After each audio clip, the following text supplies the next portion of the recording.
Chers frères et sœurs, ici dans la salle du chapitre des missionnaires d'Afrique Père Blanc, et vous tous, chers frères et sœurs présents en ligne, au nom de la communauté de la maison Generaliste, je vous souhaite la bienvenue à ce webinaire intitulé « Une conversation entre le christianisme et les religions traditionnelles pour la paix, la fraternité et une meilleure prise de conscience de la diversité dans les sociétés africaines ». Je voudrais d'une façon particulière souhaiter la bienvenue à nos invités conférenciers qui ont bien voulu nous donner de leur temps depuis le Bénin, le Nigeria et le Malawi. Monsieur Olori Adjanambaba Oro Adjibodou, chef religieux et secrétaire général de la Fédération des associations cultes endogènes du Bénin. Je les salue aussi Madame Ruth Mukwaira Kamuna, secrétaire du groupe des femmes, secrétaire de l'Association des femmes des religions traditionnelles qui nous joignent depuis le Malawi. Elles sont en ligne, vous allez les voir quand ils vont apparaître au moment de leur discours. Et Monsieur Olori Bale Adjofa Abimbola Kehinde Ogonsola Olabanji, chef des adeptes du Sango dans le monde entier.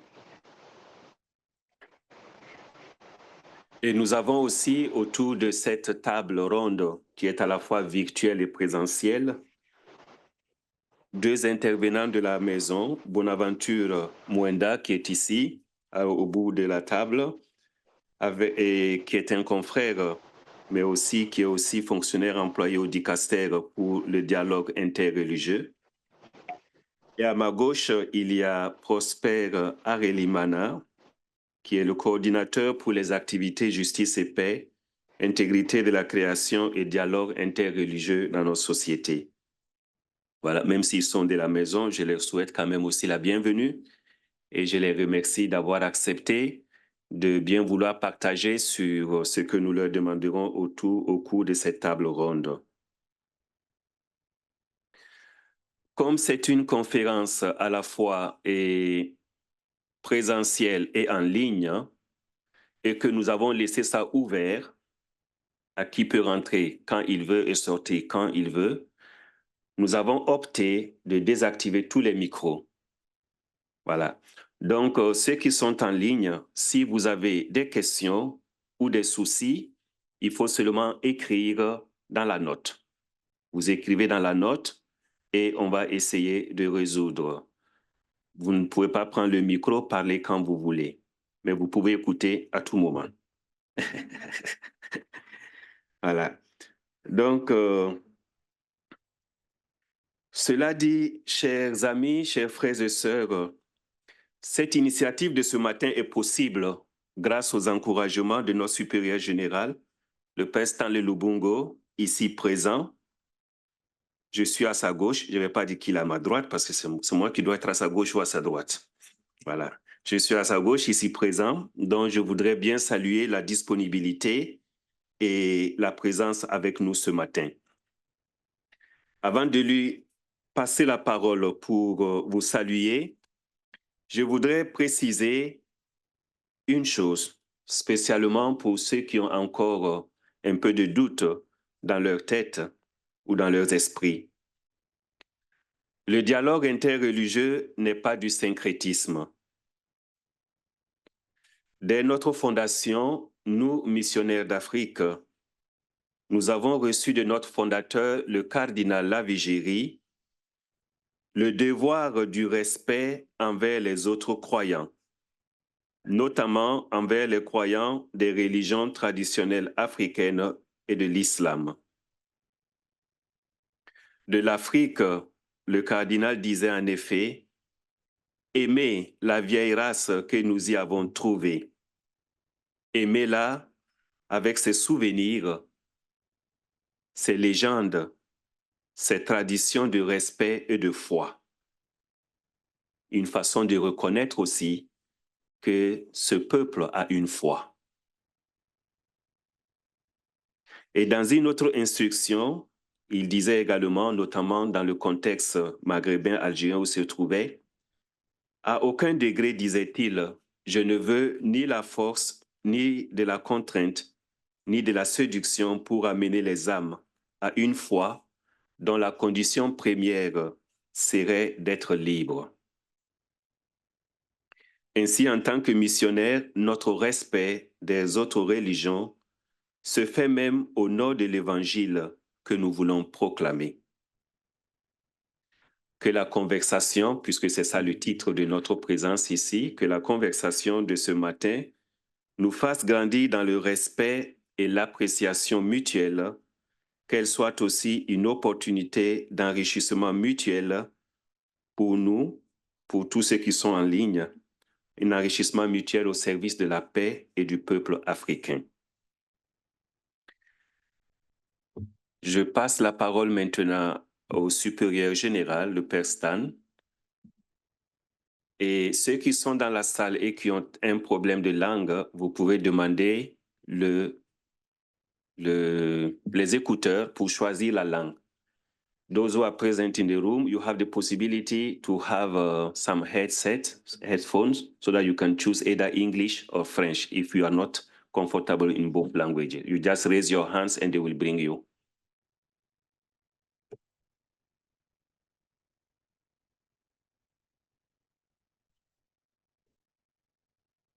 Good morning, brothers and sisters, and a special greeting to all those who are following us online. I think Anselm has said it all. I just want to emphasize on the point that what we are doing here is very important, even for ourselves as missionaries. We are convinced that encounter is at the heart of mission. When we go into mission, as he said, we do not go as conquerors, but we go like Jesus, who met and entered into dialogue with people. So this, for us as missionaries of Africa, as missionary sisters of Our Lady of Africa, sons and daughters of La Vigerie, is really in us, that when we go on mission, we go to encounter, and this means dialogue and conversation. So I simply want to wish us a very fruitful moment this morning of dialogue, and that it will be an enriching moment for each one of us. All the best. Thank you very much. Thank you, Stan. So thank you very much, Stan, for this encouragement and for being always with us. So this morning, the workshop is divided in two parts. The first part will be, je parle en français pour être logique. Bon, je vais continuer en français. Très bien. Donc, ce matin, nous allons parler, la conférence est divisée en deux parties. La première partie, c'est l'écoute des religions traditionnelles en Afrique. On a choisi quelques exemples de croyances du Malawi, du Nigeria et du Bénin. Nous allons commencer maintenant avec le numéro 2, avec Madame Ruth Mkwaira Kamuna, secrétaire de l'Association des femmes des religions traditionnelles au Malawi, donnant le temps aux autres intervenants, à M. Olori Adjana, de nous joindre. Vous savez, les choses sur le webinaire, il faut prier le Dieu de l'Internet, que tout marche partout aussi. Donc, espérons que le Dieu de l'Internet va nous écouter partout. Très bien. Donc, souhaite la bienvenue à Madame Ruth Mkwaira Kamuna. Et bienvenue Ruth, je la vois. Voilà, maintenant je la vois serrée. So Ruth, you are most welcome. Could you please activate? Yeah.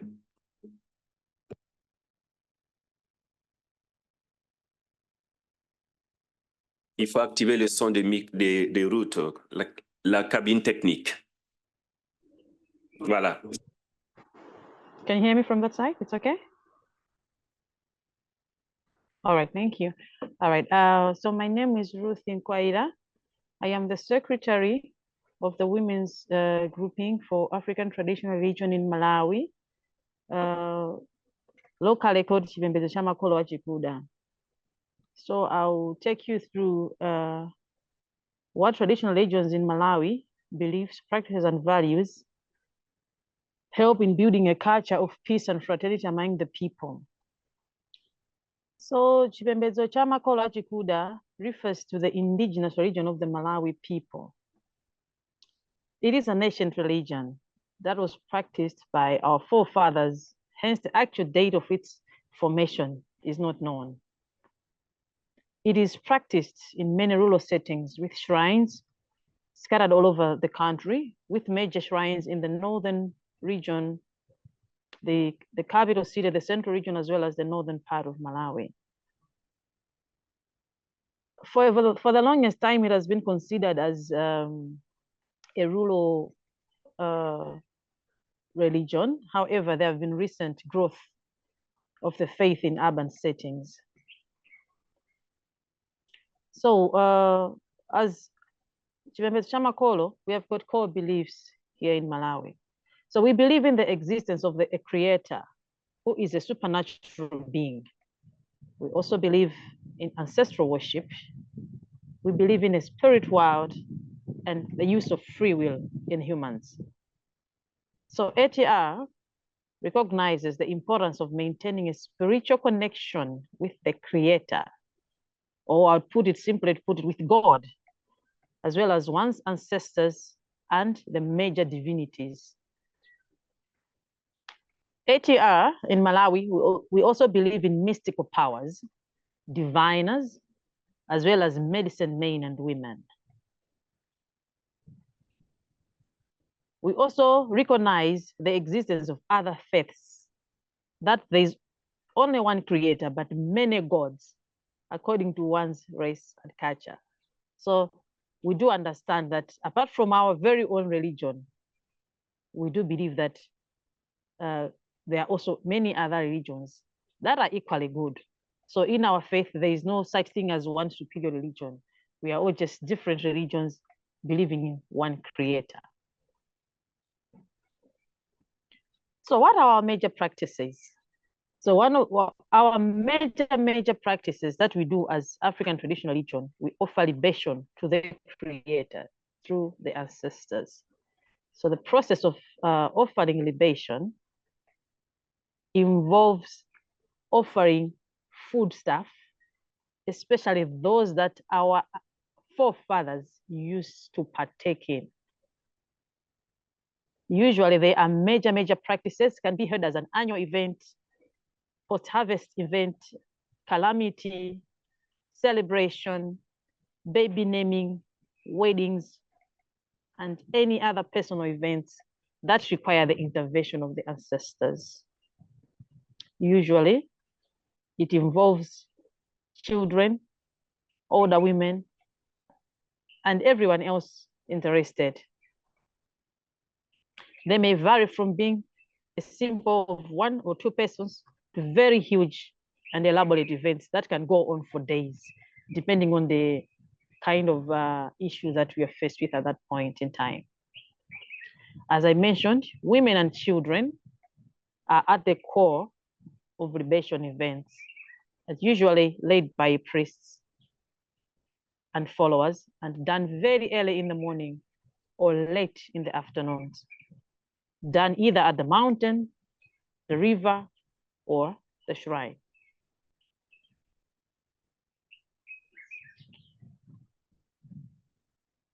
As ATR, we also do have our core values. So our core value is based on the principle of Ubuntu, which is to treat others as you would like to be treated, and also recognizing the importance of others in our existence. Just like the Bible states in the book of Matthew, chapter 7, verse 2, it states that do unto others whatever you'd like them to do to you. This is the essence of all that is taught in law and prophets. And the same as quoted by Confucius, do unto others, don't do unto others what you don't want done to you. So that's basically our value in African traditional religion. In Zulu language, it is coined as Umuntu Ngubuntu Ngabantu. And in English, it is translated as I am because we are. That is to say, I am an African traditionalist because you are what you are. Doesn't make me better than you, neither does it make you better than me. We are all there to complement each other in our daily lives and our daily activities.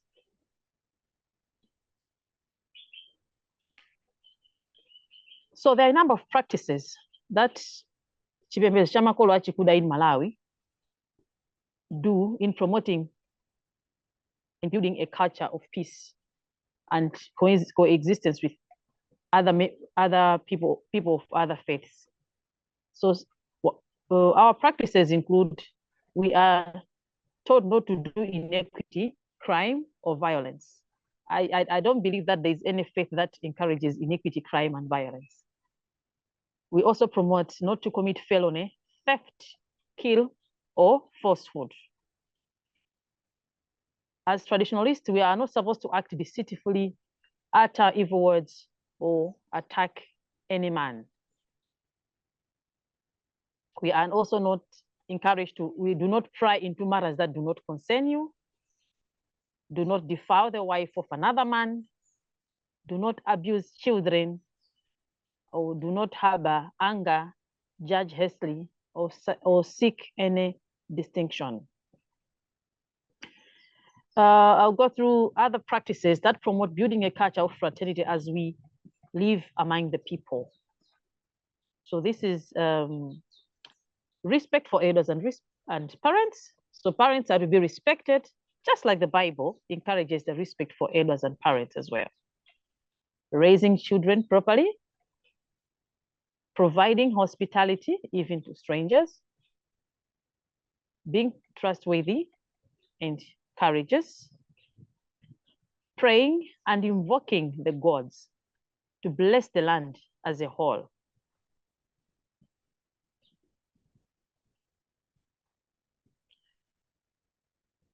Other points that we use to promote tolerance and coexistence with other faith groups. We do not violate any sacred places or items belonging to the gods of any faith. Just like we also would not want anyone to interfere in our sacred places, neither do we interfere in other faiths' sacred places. Do not engage, as traditionalists, we do not engage in unnecessary arguments, or we do not multiply our speech over just to win arguments or just to look clever. So you see that in essence, ATR's practices, beliefs, and core values do promote a culture of peace and fraternity.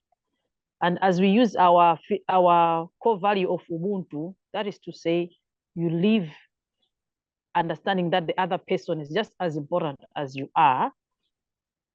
It helps us to understand that another person may be a Christian or Muslim, but they are just as important as we are. And we instill these disciplines in the children, women, young men, the youth, to understand that peaceful coexistence is very, very important in our communities and in our country as a whole. In conclusion, as ATR, we are all humans first before anything else. So as we apply humanity, which is Ubuntu, we foster peace and fraternity among the people. And despite ATR being a minority faith religion in Malawi, we continue to peacefully exist with others and continue to foster a culture of peace and fraternity. Thank you very much for listening to my short presentation. Merci beaucoup. Merci beaucoup, Ruth. Thank you very much. You're welcome. You're welcome. Yes, thank you for taking us into the heart of ATR beliefs and practices in the Malawian context. And thank you also for insisting our common root, our common origin that is in God, the Creator, even though you didn't use the word God, but the Creator said, and also the importance of ancestors, the importance of the practice, the importance of the community, the Ubuntu, but community that also go beyond the limits of what people like putting borders between people, but this community embrace really the humanity. Thank you very much. So please stay with us, and there will be time for discussion for people surely who would like to have some questions. Thank you, Ruth. And we now go to where we were supposed to start, number one, with Mr. Olori Ajanan Baba Oru Ajibodu. Oui, bonjour. Bonjour, monsieur. Oui, c'est vrai, nous sommes du Bénin là chez nous, là-bas, oui. Vous êtes Voilà, ça va. bienvenue. Tout va bien. En tout cas, on vous voit. Bienvenue. Nous sommes très honoreux de vous avoir parmi nous. Et Merci. voilà, comme vous voyez, nous sommes impatients de vous entendre. Merci. Je vous passe le micro. Ok. Merci, cher promoteur.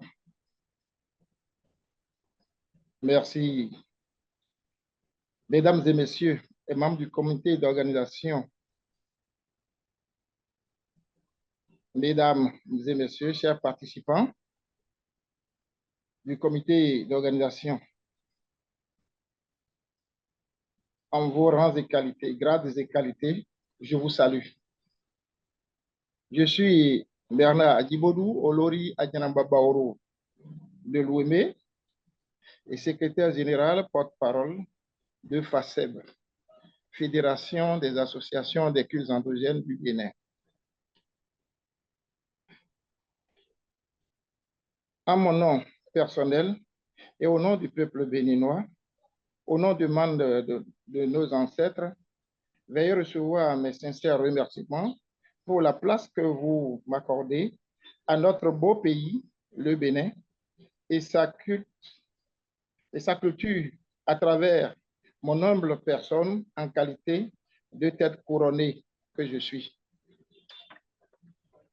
Chers promoteurs, chers organisateurs, chers orateurs et chers participants, je suis heureux de participer à cette tribune dédiée à la promotion de l'interaction et l'harmonie entre les religions.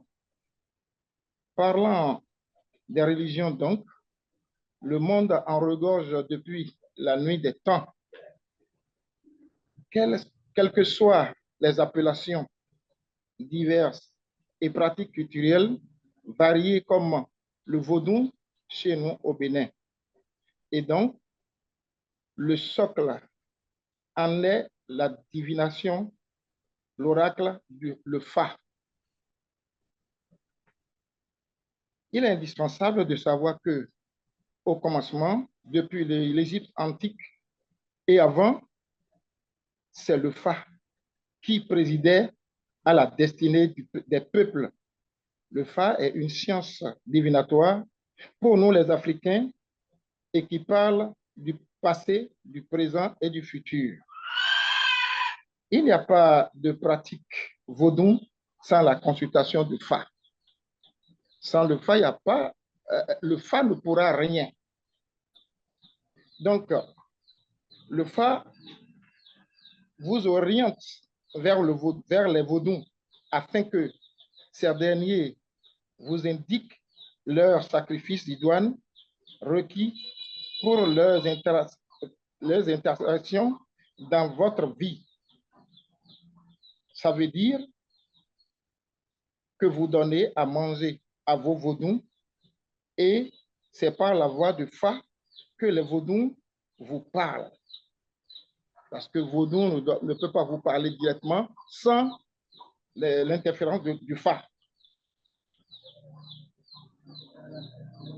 Le vaudou parle à travers le Fa, effectivement. Le vaudou est le dieu des Africains en général et des Béninois en particulier, qui a été créé à l'image de Dieu, notre Créateur.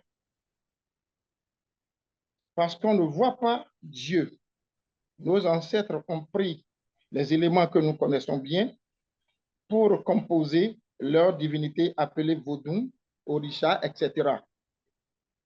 Et c'est ça qui répond automatiquement selon leur foi. Il y a plusieurs catégories du vaudou qui guérissent des maladies et qui protègent contre les grandes endémies et autres calamités de la vie. Nous avons plusieurs vaudous que nous ne pouvons pas citer ici. Le vaudou est notre protecteur qui sauvegarde les constructions, les villages et toute communauté. Nos ancêtres, très tôt, ont connu Dieu dans la pratique du vaudou. Comme dans le vaudou, il y a beaucoup de recommandations identiques que je trouve dans la Bible, comme tu obéiras à ton père et à ta mère. Tu ne mentiras pas, tu ne voleras pas, tu ne tueras point, etc. Voici une autre spécificité du vaudou. Quand tu es né dans une famille du vaudou, de ta famille, que ta famille adore, tu dois être initié de ce vaudou. Mais avant ta naissance, il y a un processus qui est respecté et un exemple de rituels qui sont observés et dont l'aboutissement est toi. D'abord, avant les fiançailles et le mariage de tes géniteurs, il faut faire la consultation de Fa entre les deux familles, la famille de la femme et de l'homme. Après ça, on fait les sacrifices qui seront relevés par le Fa et ensuite le mariage dont l'enfant naît. On fait encore la consultation de Fa pour connaître l'ancêtre qui a mis sa main sur cet enfant avant son arrivée dans la vie. Quelle est la divinité qui préside à sa destinée qu'il doit adorer? C'est ça. Ainsi donc, en grandissant, l'enfant est initié directement au secret et mystère des divinités de sa famille, de sa collectivité. Dès lors, on prend conscience davantage au fil des temps et on lui inculque les interdictions de cette divinité avec lui. L'homme ainsi, culturellement mature et bien formé, vit une existence épanouie, maîtrisée et sécurisée. Sécurisée d'une part, pour favoriser et promouvoir les conditions de mise en place de ces creusets culturels, on assiste à la pratique des mariages arrangés entre deux familles, ce qui n'a rien à voir avec le mariage forcé. Alors, les deux personnes ont été mises en couple sous l'égide des deux familles avec leur consentement. Ainsi donc, ils vivent ensemble et adorent leur divinité, divinité qui est leur progéniture. Avec aussi, ils vont adorer en tant qu'initiés vaudou à leur tour, ainsi de suite au fil des générations.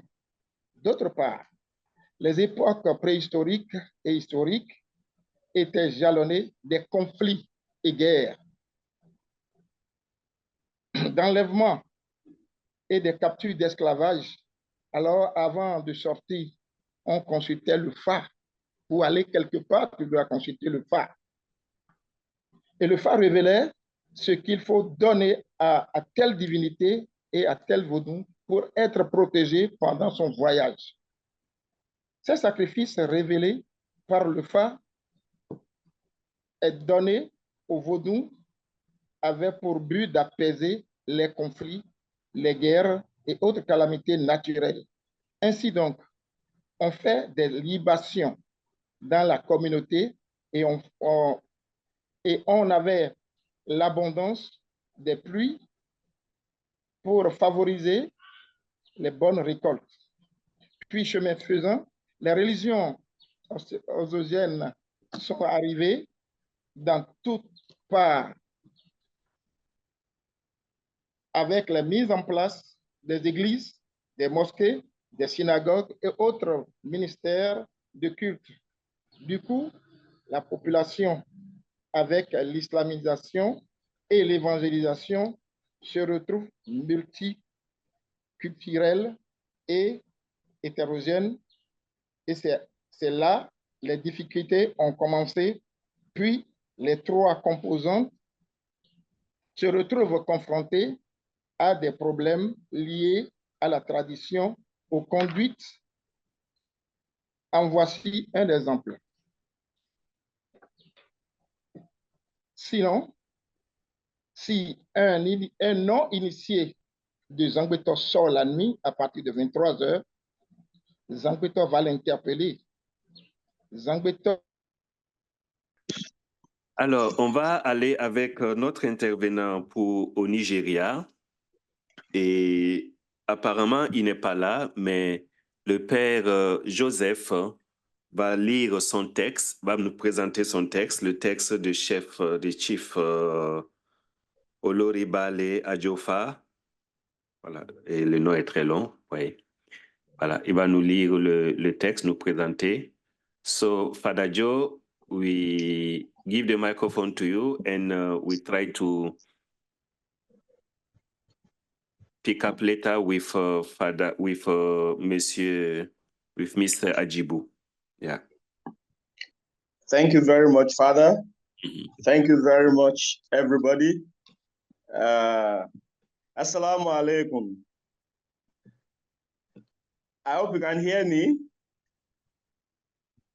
Thank you. Thank you. Yes, we can hear you. Thank you. Yeah. Father said the name is very long, but I'll try to pronounce the name so that we can hear it. The name is Mr. Oloribale Ajofa Abimbola Kehinde Ogunshola Olabanji. C'est très long, eh? Yes, so I try to read what he has written. It is completely his own script, so I'm reading to us. Indigenous faith is a way of life in which ancestors are part of every major event. They are beliefs that have existed for a long time without changing. Africa is a massive continent with diverse indigenous beliefs and traditions to the extent that within the same ethnic group, there have been variations. Indigenous faith is based on one, believe in Olodumare, the supreme being in Yoruba, believe in spirit, believe in ancestors, the practice of magic, medicine, and nature. Indigenous faith is practiced through praises to the deities, commemoration of a god or gods, appeasement, festivals and feasts, trance, initiations, meditations, and other aspects of human culture. Traditional or indigenous faith values are the principles that are considered important and worthwhile in a particular culture or society. These values are often derived from traditions and may include things like respect for elders, the importance of family, loyalty, adherence to ethical and moral principles. Indigenous faith are the established and long-standing beliefs, practices, and doctrines of a particular ethical or faith system. The numerous African faiths have in common the notion of a creator who made the world and then withdrew, remaining remote from the concerns of human life. Prayers and appeasement are usually directed towards divinities. In Yoruba land, they are called Irumole, who are intermediaries between human and sacred realms. Africa indigenous faith and beliefs are classified as monotheistic, which means that people worship one African supreme being, Olodumare in Yoruba. Unlike other monotheistic beliefs, indigenous African believers worship ancestors. These beliefs are lived faith, meaning that they center around appeasement, ceremonies, lived practices instead of books. African cultures and traditions are passed down via oral traditions, each ethnic group with its distinct spirituality, traditions, and culture. All African spirituality assigns a high value to elders and ancestors. The beliefs and practices of African people are highly diverse. Generally, these traditions are oral than scriptural and are passed down from one generation to another through folk tales, songs, festivals, and so on. Indigenous African followers believe in afterlife, one or more spiritual realms, and ancestral worship is an important basic concept in mostly all African beliefs. Each ethical belief has its do's and don'ts, which aids and guides the followers of such belief. There are more similarities than differences in all African faiths. The deities and spirits are honored through libation and appeasement of animals, vegetables, cooked food, flowers, semi-precious stones, and precious metals. The will of the deities are sought by the believers through consultations of divinities. Traditional healers, Babalawo in Yoruba, are common in most areas, and their practices include some religious elements to varying degrees. Since Africa is a large continent with many ethnic groups and cultures, there is no one single technique of casting divination.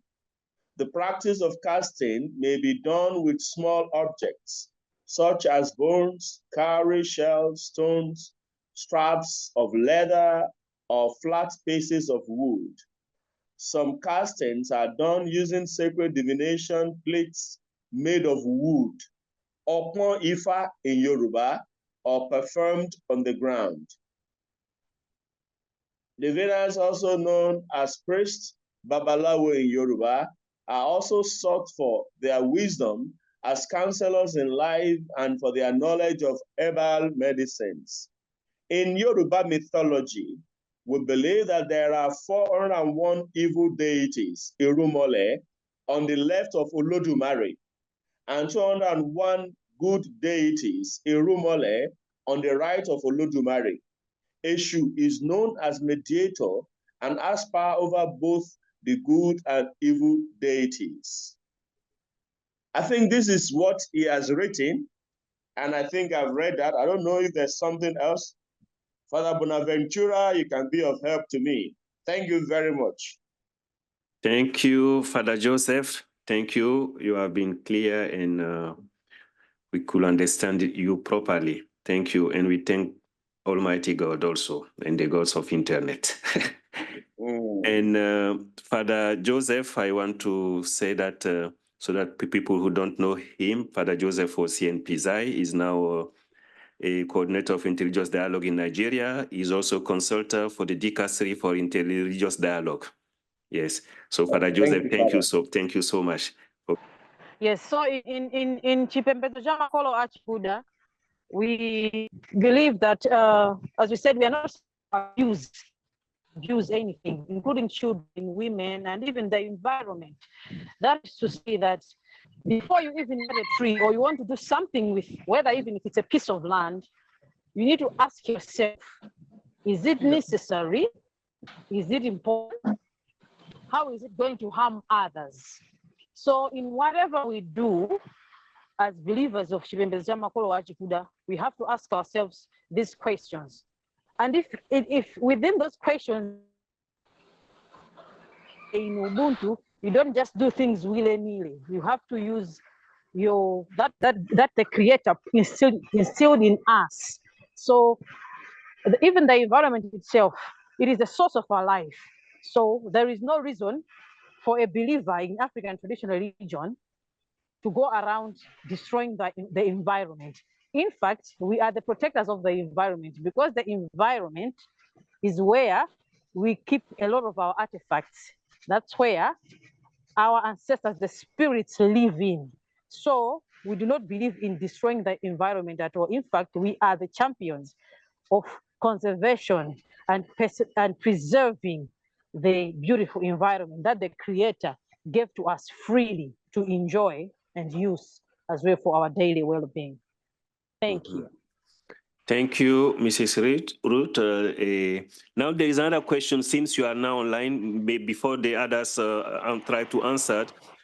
Another question online: what can African traditional religions, values, contribute to solving the challenges of Africa today? We know that there is a great diversity even within the same country or ethnic group. How will this contribution be possible when we are saying our development should be based now on our own identity? Which identity? So voilà, la contribution des religions traditionnelles dans les défis de la préservation de la paix aujourd'hui. Et peut-être aussi, M. Adjibodou pourra aussi contribuer. Donc, Mrs. Ruth, we start with you, please, on that question. All right. Oh, thank you. As believers in African traditional religion, we believe that a lot of our African problems can be solved using our own African methods. We believe that before anything else, Africa is our heritage, is our gift that the Creator gave to us. It is unfortunate that in between we have encountered a number of issues that we are unable to solve. For example, before we had other races join us in Africa, we had our own systems of government, systems of agriculture and economics that we believe were working for us in our setup. And I believe that the same systems can work while we also add and pick other elements from people of other races or from other continents. So that is to say that our challenges that we're faced right now, we can solve them using our very own methods, plus also borrowing a leaf from other people. As I always say, that we exist because they also exist. That is to say, we cannot operate in isolation. That would be a lie. We learn from each other, and we also borrow a leaf in one or two things in solving our our African problems. Thank you. Mr. Surutu, there is an aspect in the multiculturality identities of Africa. On which identity are we going to base? Maybe we don't need to have only one identity to be chosen to face our challenges, but this question of multiculturality can be an opportunity, but at the same time also we know it is a challenge also. When you take Burkina, where I come from, you have more than 70 small ethnic groups, all of them with their belief system and cultural practices. I'm sure also in other parts in Malawi is the same. How do you reconcile that? Yes. Thank you. In African traditional religion, we believe in the beauty of diversity, understanding and acknowledging that we have one creator. We are different in so many ways, yet we are so similar. That is to say that it is okay for us to have the multicultural differences. There is beauty in that. And while we have all these differences, we can actually pick and pick from the same as well. So I think it would not be a good idea to try to push the agenda to say that let's have one, but let us embrace the beauty that is already there, to say we are different. We've got the Yorubas, we've got the Zulus of South Africa, we've got the Swahilis, we've got the Maasais from Kenya. There is beauty in every little cultural setup, and we can always pick and learn the good ones. And as we always say, that culture is very, very, it keeps on changing. And as we change, we also are adapting new ways, as well as at the same time, removing those that are not necessary as times have changed. Thank you. We also need to live in the moment. Thank you very much. Thank you. Monsieur Ajibodo, vous voulez intervenir sur ça à propos de la contribution des religions traditionnelles africaines à la paix, parce que la paix, c'est le grand défi que nous avons en Afrique, à la paix, aux autres défis auxquels l'Afrique fait face aujourd'hui. Oui, très bien. Merci beaucoup. Pour qu'il y ait la paix, c'est la base. Qu'est-ce qui est la base? C'est la population qui est la base. Et si nous voyons nos bases de nos jours, surtout le cas du Bénin, allons-y au fin fond du Bénin, vous allez voir des centaines d'églises qui apprennent de n'importe quoi aux jeunes. Et quand ils donnent ces éducations qui ne sont pas en correspondance avec la paix, ça crée des difficultés. Parce que dans leurs églises, dans leur congrégation, vous allez voir des gens qui n'ont pas fait l'école de théologie avant de devenir pasteurs. Vous allez voir des mécaniciens, des maçons, des menuisiers qui vont dans les villages et qui racontent de n'importe quoi qui ne se retrouve pas dans la Bible, qui ne vont pas donner la paix. Et aller casser les sanctuaires de Zangweto, ils le font. Aller rentrer dans le euro, il n'y a rien qui existe, il n'y a rien qui est euro, alors que c'est faux. Donc, nous disons aux jeunes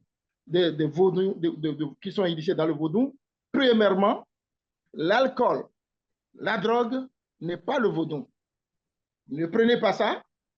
Ne prenez pas de l'alcool ni de la drogue qui va vous conduire à vous énerver, à se jeter sur votre prochain, sur votre semblable, pour créer de la psychose. Parce que le vaudou est là pour la paix. Le vaudou est là pour célébrer la fête d'une bonne récolte. Le vaudou est là pour protéger la cité et non pour détruire la cité. Car nous avons des vaudous qui sont dans les vaudous qui sont là pour nous protéger contre la guerre. Nous connaissons ces vaudous qu'on ne peut pas énumérer parce qu'on ne peut pas tout étaler. Il y a beaucoup de personnes qui savent, même que ce soit les gens, nos frères de Nigeria, ils savent. Aussi, ça se retrouve dans les musiques. Il y a de nos musiques qu'on appelle Adahun qui attirent. Et quand on va à la guerre, c'est ça qu'on joue. Et ça vibre l'homme. Mais il y a des musiques qui calment les esprits. Dans la cité et dans chaque maison. Vous allez connaître ces musiques. Il y a tout ça que nous apprenons et que nous savions tous. Donc, ce que nous allons faire, c'est vraiment sensibiliser la jeunesse de 18 ans à 30 ans. Ce sont eux qui créent des problèmes. Ce sont eux qui ne veulent pas écouter la bonne nouvelle, la bonne cohabitation. Ce sont eux. Et je l'ai dit plusieurs fois, même avec l'outil, le téléphone portable, ça ne rentre pas dans les couvents et ça ne rentre pas dans les forêts. Jamais. C'est interdit strictement. Nous avons commencé ça, surtout moi, en 1995 dans les forêts sacrées. Pas de téléphone, pas de la drogue, pas de boisson. Non. Si vous finissez les cérémonies, après avoir fini, vous pouvez boire et manger. Comme ça, entre vous, il n'y aura pas de problème en ville. C'est ça. Et notre problème actuel, c'est la drogue que les gens vendent actuellement, les produits, les comprimés, et puis les boissons en chaîne sur des plastiques qu'on vend qui viennent des Indes et que les jeunes boivent. Et ils appellent ça d'abord qui fait tomber les enfants et que le cerveau tourne. Ça ne crée pas la paix. Ça, ce n'est pas le vaudou, je leur dis ça souvent. Le vaudou est notre Dieu. On lui doit de respect.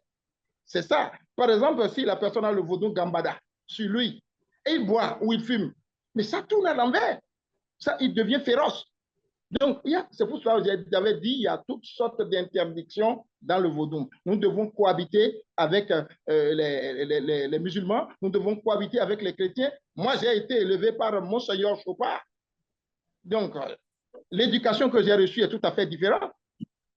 Donc, je suis fait ça parce qu'aujourd'hui, je suis dans le vaudou, je suis maître du vaudou, que je vais faire de n'importe quoi. Je dois leur annoncer la bonne nouvelle. Et je sais de ce que je leur dis, la vérité. Parce que la vérité, c'est mieux. On n'est pas en guerre. Le vaudou, c'est la paix. Pourquoi on mange ensemble? Pourquoi on prépare à toutou, à miwa, des vaudous, et tout le monde va manger ensemble? Et on fait la réjouissance. Pourquoi on fait la fête de l'igname? C'est pour la paix, la communion entre nous tous. Donc, je pense que j'aurais à ajouter. Oui, merci beaucoup. Merci beaucoup. Merci, M. Adjebondo, pour cette contribution très valable qui éclaire énormément. Et nous allons, mais il est 11 h, on est assis depuis 9h30, un peu avant certains autres. Donc, on va faire une pause de 15 minutes, punishable immediately by the Orixas without regard for the position or stature of the offender. So, please, you can continue putting your comments, your contribution also on the status, on the chat box without, because otherwise we will not keep time. We will be, if there are so many interventions. So please write your contributions. During the break, there was an interesting question asked, but since I'm not an expert, I will ask the person to repeat the question, and I will ask Professor Felix. Are you with us, Professor? He's still there? He's still online? Can you?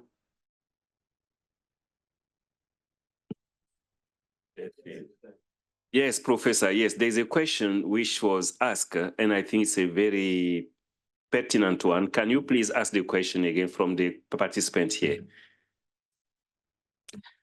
Right, thank you. I'm Beatrice from Nigeria. Listening to the presentations, I've heard different references or ways of describing voodoo, sometimes as a god, sometimes as if it's a practice, another time it's a culture, a religion. I don't really know where to place. So is voodoo a those culture, online, a religion? Those online, can you hear the questions? Okay, good. Keep on. Okay, so is voodoo a god, a practice, a culture, a religion, or what? Then my second question, if I could, is they spoke of libation and other feasts and the presence of women, children, and all of that, very important. The priest who seems to be leading in these ceremonies, are they females or males or both across these different contexts? Or in some contexts, there are particular associated with particular gender or sex? Thank you. Professor Felix, can you help us? Yeah. Thank you. Yes, thank you very much for the questions. First, to answer the first question, is Vodun and by extension Orisha, is it a religion, a culture, a god, a practice, as you have said? Yes, it is all of that and even much more. But the problem we have really is this, the problem of translation. We live in a translational world where from the very education, Western education that has been created and imposed on the entire world, we have to always be relational through translation of every concept that are native to other climes. So in Vodun Orisha, you have, well, religion in the sense that it does the religare, it connects man to the superhuman, to the supernatural. So it's a religion in that sense. But it does not, there are other aspects that religion understood from the Western point of view would have that it does not necessarily have. I mentioned, for example, the other time, the issue of the Bible. Some people are advocating even right within the Orisha group, Isheshe groups, that one of the things that the Western religions have been accusing us of is that we don't have a book. We don't have a Bible. Let us write the Bible. After all, it has 256 volumes, are a lot bigger than the Bible. Let us put them together. But we know that that religion does not function that way. So by religion, we can say it's a religion, but not 100% the way the Western religion is conceived. I mentioned also the idea of the pontiff, the idea of bishops or whatever. Those are alien to this Vodun Orisha culture. Also, it's a culture. Yes, because in Yoruba, we have the two concepts of Asha and Esin. When we talk about Asha, that is aspects of our life that has accumulated over time, over centuries, and that have been identified as values to be passed on. That is the root word of the Asha, the Sha, to select. Their carefully selected ways of life, values that are used. And this practice of Vodun and Orisha is part of that. That is why they have been conceptualized. They have their always used as past doctrines. They have their values. They have their rituals and rites. At least I'm happy I'm talking to priests of the Catholic Church who understand all these terminology, rites, rituals, doctrine. So all those two exist, but we must not always put them side by side with that of other religions, because comparison of such will always entail a kind of a hierarchy, which has been a source of misconception, which today we need to deconstruct. Now, for example, the idea of God. Is Vodun a god? Is Orisha a god? No.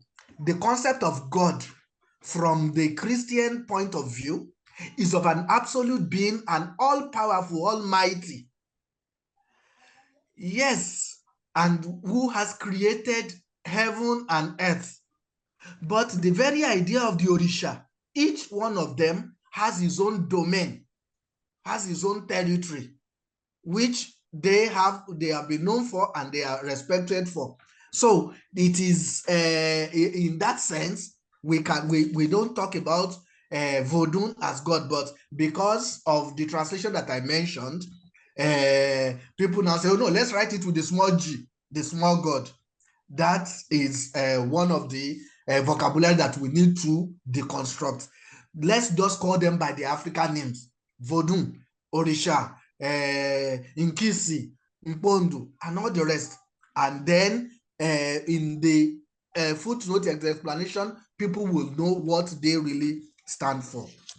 Now, the second question, libation, and asking whether within the priesthood of the African traditional religion, you have they are only male, or you have male and female. That's a good question, because it is one of the things that are considered to define whether a practice is a religion or not, the idea of priesthood. And of course, we know that for some religion, priesthood is only reserved for men. But in African traditional religion, as far as the Yoruba are concerned, depending on the Orisha and the context, the priest can be a male, can be a female. Even Ifa, which is the overall, the umbrella practice of Yoruba African traditional religion, you have male Babalawo and female Iyanifa who have the same functions. So I think that should answer that question. Thank you very much for this clarification, which kind of also summarizes all the first part. This webinar is entitled Conversation. Conversation means there are two people, two sides speaking to one another. And we have been listening to the first side at the beginning, our traditional African religions. By the way, I don't know if we say African traditional religion or African traditional religions, but I will not open another door here for long debates, which we had in Malawi recently. But that one it can be the topic of a talk on itself. Yeah. But now we go to the Catholic Church, the second part of our webinar.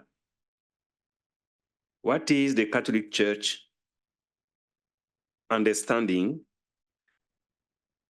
of other religions, especially of traditional African religions? And here we have Bonaventure, who is my confrère, who works also at the Dicastery for Interreligious Dialogue. Since he is there, he will tell us, he will give us the summary of the teaching of the church. And Prosper is here also. He will try to give us the Missionaries of Africa perspective, which is within the Catholic Church. And Prosper will give a summary of what we had, also the meeting we had in Mua in Malawi, which was about that, which take up one way or the other the Missionaries of Africa practice and belief towards other religions, in particular towards African traditional religions. So now, Bonaventure, please, you are welcome.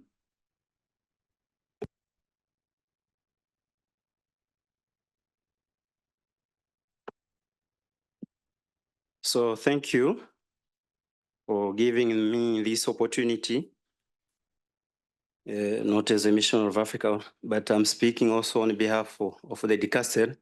So I'll try to be very careful with what I'm saying. And I will read also to help for the translators. So dear brothers and sisters, after listening to 3 different forms of traditional religions in Africa, such as Voodoo in Benin, Chipendotso Chamakolo Achikuda in Malawi, and devotees of Sango in Nigeria, we now continue with our discussion on Christianity in dialogue with traditional religions in Africa, the Catholic Church's attitudes and engagements. Drawing from personal life experiences, the sharing of the 3 previous speakers, and the recent event, such as the ITR Missionaries of Africa meeting in Malawi in March this year, and the Bishop's consultative workshop on Christianity in dialogue with Islam, and ATR Challenges and Opportunities in Kenya this month. This conference provides an opportunity for us to explore these forms of ATR, understand their beliefs, practice, and values in order to engage in a more constructive dialogue between Christians and the followers of traditional religions for peace and fraternity among people. The term traditional, as used here, does not imply that these religions are static and unchanging. Rather, it is simply a way to distinguish them from the major world religions, which have spread more widely across many cultures and are therefore less confined to a specific social cultural context. Traditional religions are both geographically and culturally bound. Despite the apparently common elements among them, it is difficult to group them all as one entity. Customarily, they are named depending on their geographical location. For instance, we speak of tribal religions and folk religions in Asia, native religions and Afro-American religions in America, and indigenous religions in Oceania.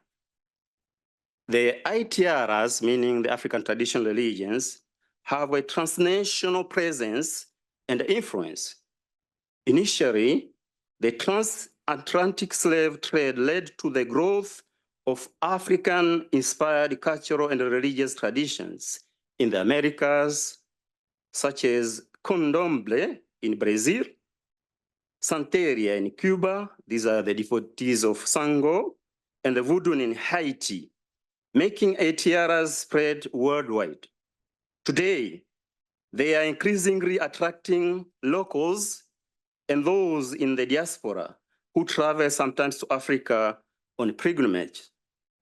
Some revival and Pan-Africanist groups and movements, such as Kemetism, aim to foster solidarity among indigenous peoples and diasporas of African descent, as well as ensure the safeguarding of ITRs.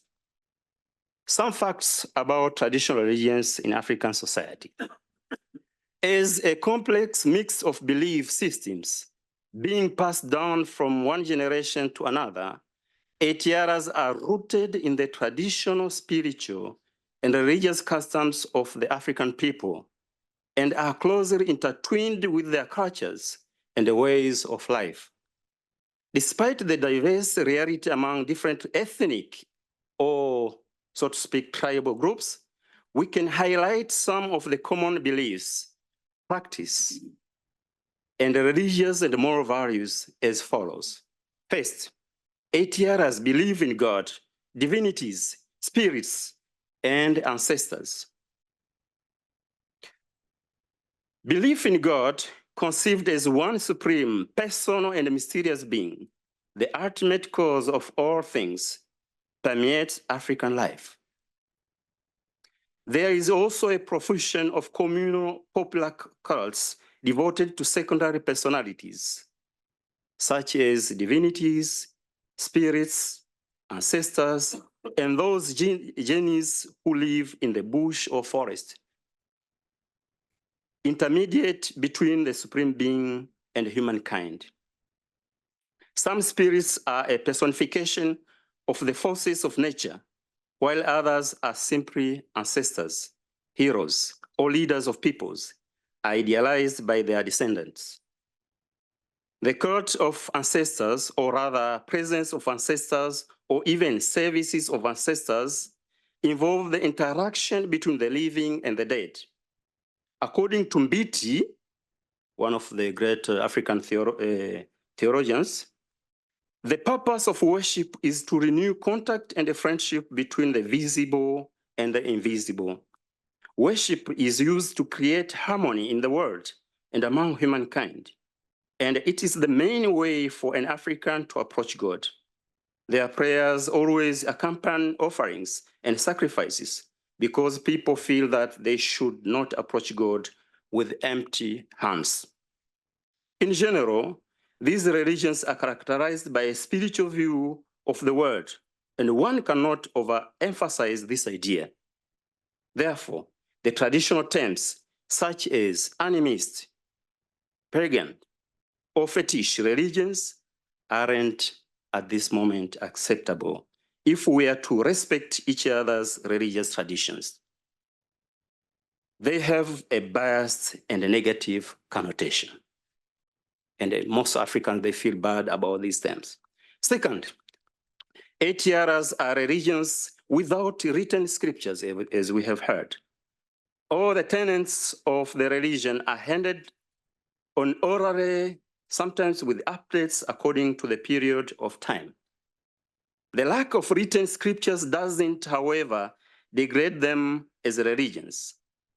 Magesa, another African theologian, writes that because African religion has no written scriptures, even some liberal Western scholars of religion have been reluctant to consider it as any more than a tribal religion. They could neither conceive nor allow that a religion dependent on oral tradition, such as African traditional religion, could be regarded as an equal. ATRs are more concerned with rituals, ceremonies, and even lived practices than they are with established doctrines and belief systems. Third point, ATR have a great concern for health, wealth, and procreation. With this concern, they develop institutions for healing, commerce, and the well-being of their own practitioners, as well as followers of other religious traditions. Fourth, ATRs aren't primarily based on conversion, so nothing to fear for some, like the major world religions, where conversions happen by both attraction and even proselytism. Rather, they tend to propagate themselves by transmission from one generation to another.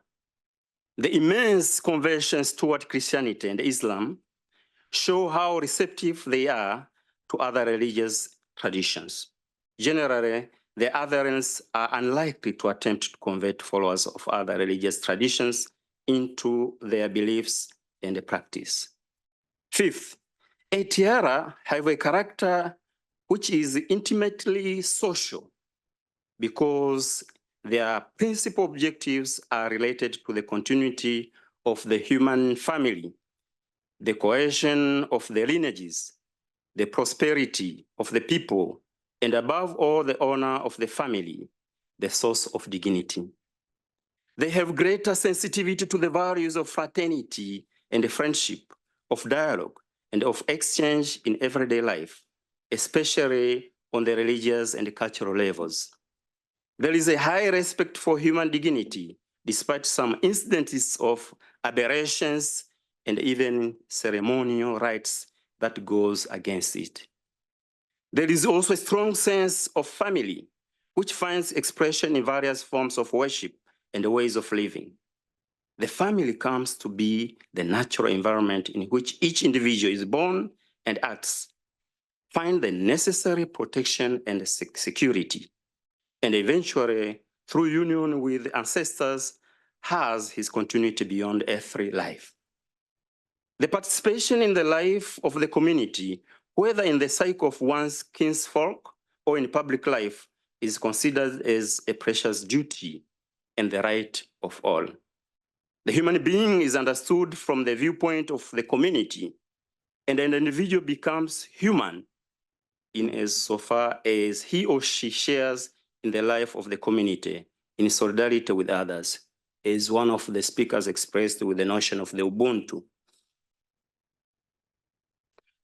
Sixth, ATR have very profound internal gender relationships and dynamics.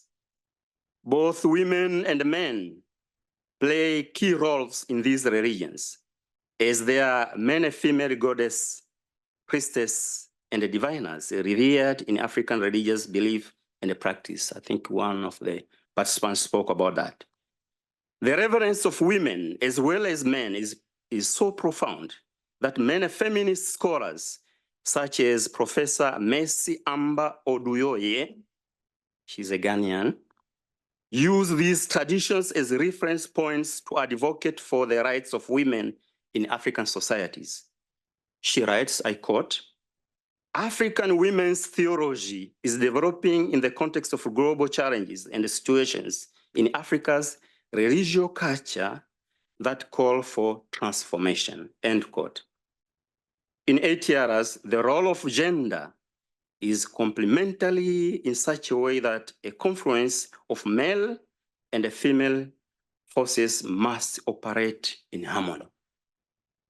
So now I turn to the topic, Christianity in dialogue with the ATRs, especially the position of the Catholic Church, because we cannot generalize Christianity. This is the position of the Catholic Church and the engagement. When we meet people of other religions, we are challenged in our attitudes and reactions. We cannot encounter them as if we have everything, and they have nothing. These are words of one of our confreres, Michael Frigera, whom I can call is my master. I'm learning what he did in the Dicastery of Interreligious Dialogue. He continues, genuine dialogue is an attitude of listening attentively with interest, respect, and appreciation.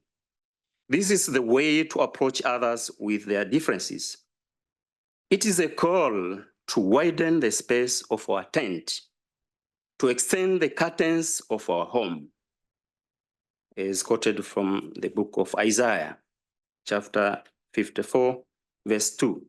Moreover, since nobody likes to be judged or even condemned, when we approach other cultures and religions, we should take off our shoes because the ground we step is holy. From the book of Exodus, chapter 3, verse 5. The aim of interreligious dialogue is to mutually enrich the respective partners with variable insights, values believed and practiced. The presence of today's speakers from ATR seems to have maybe neutralized the claim among many Christians that there are no interlocutors for dialogue with traditional religions. It has been most of the time the excuse. With whom we should dialogue. The onus lies on us Christians to find interlocutors. Some of them are in our own family or friend cycles. So here are some of the pieces of the possible interlocutors. The first, spokesmen from authentic and living religious tradition, such as priests or priestess, shrine keepers, spirit medium, diviners, and other religious specialists. Second, great religious personalities of the past, whose memory is well documented in oral tradition and cherished by people today, such as Kintu and Mukasa for the Ganda people in Uganda. Second, Christians who feel an unresolved duality within themselves between their Christian and traditional allegiances. Here, internal dialogue will enable them to integrate these outlooks, or at least to confront them consciously. Fourth, members of the African independent churches and the neo-traditional movements that are non-Christians. The origin of most of these movements lay in an absence or failure sometimes of dialogue within the church. In this case, dialogue constitutes a mutual service, both to the bodies concerned and also to all of us Christians. Fifth, persons with submerged traditional values and attitudes in modern social-political situation. Here, dialogue is a stage in the creation of situational theology. Theologians, they can explain it more, which represents a realistic approach to modern problems. Furthermore, we don't want to be prejudiced towards any previous Christian generation regarding the church's attitude towards followers of ATR, and also her engagement in dialogue and cooperation with them. The earliest missionaries to Africa did not have the opportunity to get all the information we have today from anthropology, ethnology, history, geography, and even the theology of the mission. The result was that the followers of ATRs were dismissed as pagans, I have mentioned before, animists, pantheists, superstitious people, magicians, and even devil worshippers. However, the Second Vatican Council brought about an official change in the church attitude towards non-Christian religions, including the ATRs today. This shift in perspective allows most traditional religious experience and expressions to be recognized and even accepted also as one of the legitimate means in encountering God. The most notable example of this term is expressed in the Declaration on the relation of the Church to non-Christian religions, the Nostra Aetate. While gently and clearly affirming the religious value in the substance of non-Christian religions, the document states that the Catholic Church rejects nothing that is true and holy in these religions. She regards with sincere reverence those ways of contact and of life, those precepts and teachings which, though differing in many aspects from the ones she holds and set forth, nonetheless often reflect a ray of that truth, truth with the capital, which enlightens all men. The Church, therefore, exhorts her sons that through dialogue and collaboration with the followers of other religions, carried out with the prudence, love, and in witness to the Christian faith and life, they recognize, preserve, and even promote the good things, spiritual and moral, as well as the social cultural values found among these men. End of quote, Nostra Aetate number 2. Since then, ATRs too have received a positive recognition and approval from the Church and the successive popes. They are considered as a genuine religious experience of African people in their encounter with the divine. Pope St. Paul VI recognized that African people have a religious expression properly and uniquely African. He writes, I quote, "Many customs and rites once considered to be strange are seen today in the light of ethnological science as an integral part of various social systems, worth of study and commanding respect. In this regard, we think it is profitable to dwell on some general ideas which typify ancient African religious cultures, because we think their moral and religious values deserving of attentive consideration." That is African Terrarum number 7. Later on, Pope St. John Paul II stated, "Africans have a profound religious sense, a sense of the sacred, of the existence of God, the creator, and of a spiritual world." The Church views with great respect the moral and the religious values of the traditional religions, not only because of their meaning, but also because she sees them as providential, as the basis for spreading the gospel message of Jesus Christ. So, in dialogue with those who remain attached to the traditional religion, Pope St. John Paul II urged Christians to encourage a benevolent concern for the values they profess, so as to recognize the discernment that which can remain as an integral part of the common good. Collaboration will often be possible and beneficial for the service of the society. And while maintaining an invariable part of the traditional heritage, Christians will be able to give a clear witness to their faith in Jesus in a natural fraternal dialogue.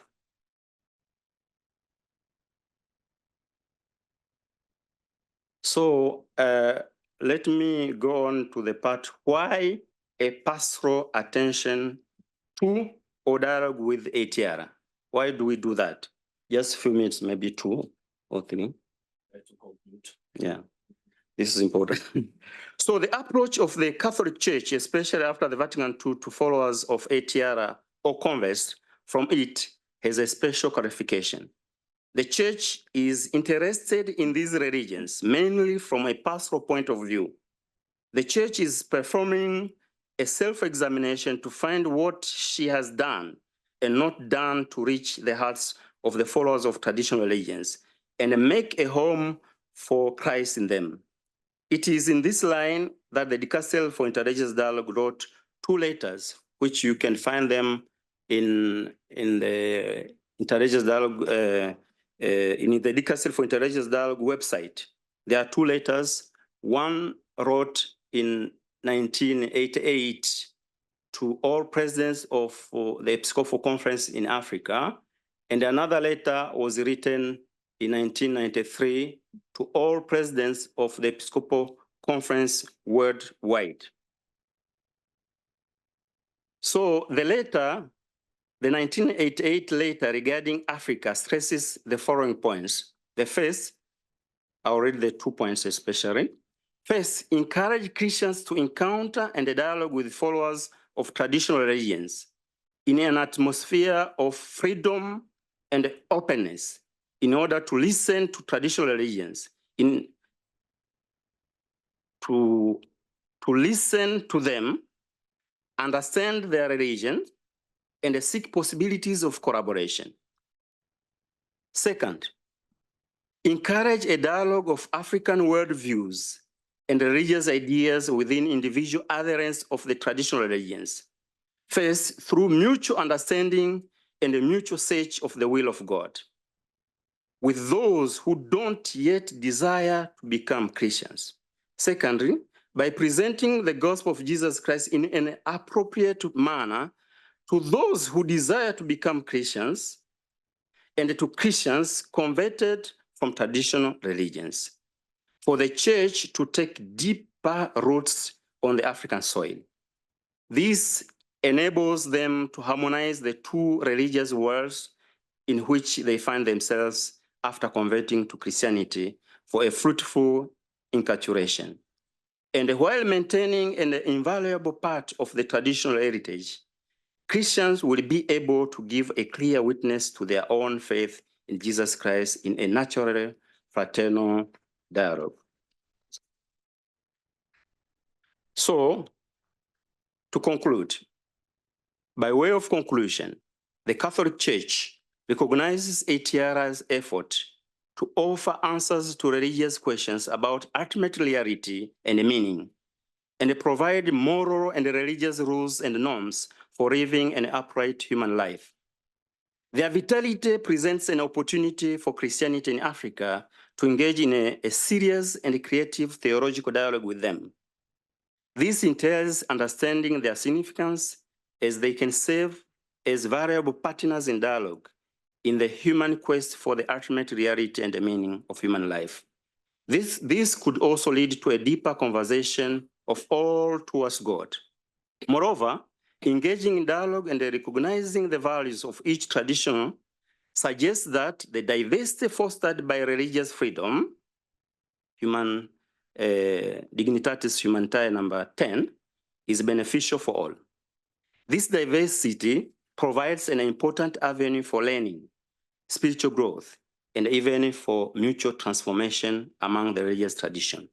Importantly, according to Jesus' teaching, the neighbor to love can be the one with different religious beliefs and practice, including the Samaritan, the Roman officer, and today these African traditional adherents.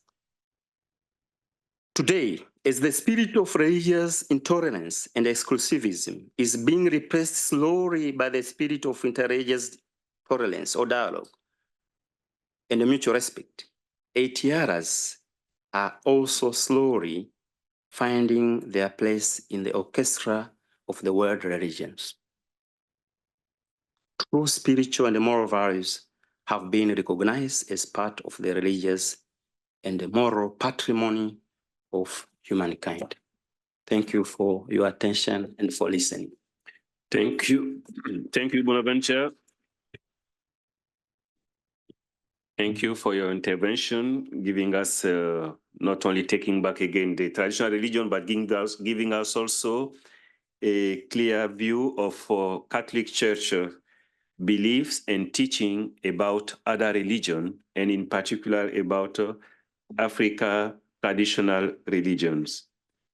And this beliefs is based on respect, on love, in one way, following the attitudes of Jesus towards other people, like the Samaritan woman, like the Romans in the gospel. Thank you very much, Bonaventure. So now we go to the last, but not the least. En français, on dit le crème des crèmes. Voilà, la partie meilleure vers la fin, avec Prosper, voilà, qui va nous donner la vision des missionnaires d'Afrique sur le dialogue interreligieux avec les religions traditionnelles africaines, partant de la rencontre que nous avons eue au Malawi, mais aussi partant du fait aussi que la vision des missionnaires d'Afrique s'inscrit à l'intérieur de la vision de l'Église catholique. Voilà, l'enseignement de l'Église est ce qui dirige l'attitude des Pères blancs des missionnaires d'Afrique.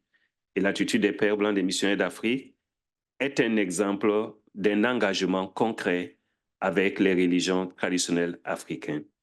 Merci, Prosper. Bienvenue.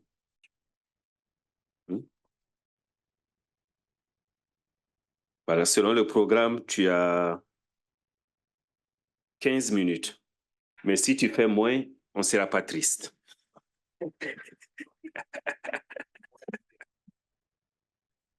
Merci.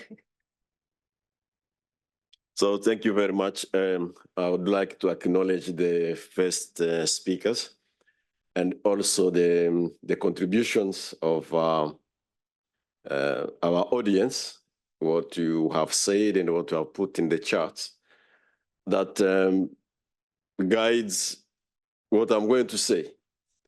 To summarize a program of 1 week is not easy, but I will try.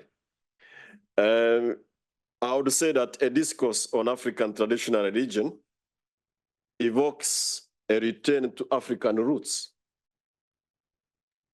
Why a return? There seems to be an eclipse of African identity. A conscious return to African roots will bring to the foreground a collection of indigenous beliefs, practices, and cultural expressions that have remained latent for the past 2 centuries, even more. Missionaries of Africa encounter Africans, both in Africa and diaspora, who yearn for African authenticity. Our perspective on ATR emerges from this pastoral context. The present reflection intends to focus on 3 elements: cherishing the past, grasping opportunities of the present for a well-informed future. Observing the past, we notice that our ancestor missionaries did a lot in the area of African traditional religion. Activities varying from discovering the African ways of thinking, religion, language and culture learning, to establish cultural centers marked their missionary and evangelizing endeavors. Most of us have come across different language centers. Ilondola in Zambia, Sela in Kigali, Rwanda, Kipalapala in Tanzania, and many others. Thus, the instructions given by La Vigerie prepared the grounds for a fruitful and enriching encounter between our charism and the African culture and religion. Today, well-established cultural centers such as Centre Senufo de Sikasso au Mali, Kungoni Center of Culture and Art in Malawi, Faith and Encounter Center Zambia, Fenza, and many others are the products of the missionary quest to understand what underpins the African beliefs and traditions. These mentioned centers and many others aim to decrypt the contemporary configurations of African traditional religion.